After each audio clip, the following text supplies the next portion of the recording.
with the work I have done in his property.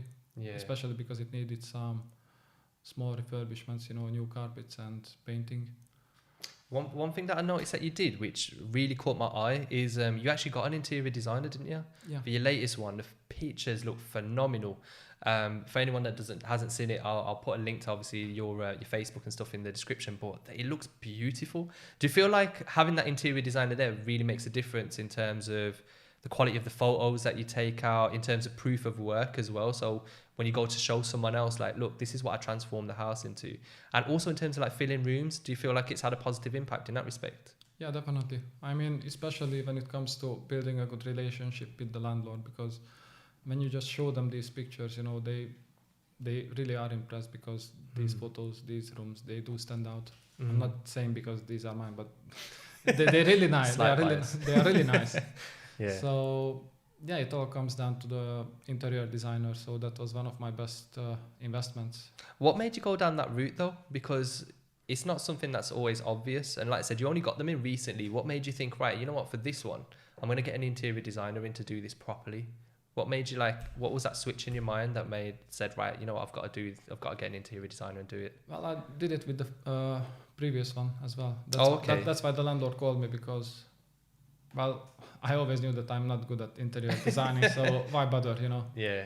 Especially if I spend a couple of thousand on the property to do it up and furnish it, I might as well just use an interior designer as well to make it look as nice as possible. Yeah. So yeah, that's what everyone should do with their first property, get before after pictures and send them to the landlord.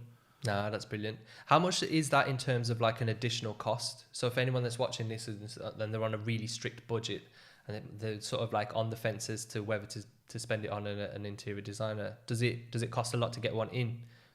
It depends on how many rooms you have. It also depends, I think to some extent it depends on location, because my designer lives in London.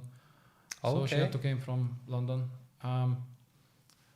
She also sources furnitures for cheaper than you might find them. So she actually saves you some money.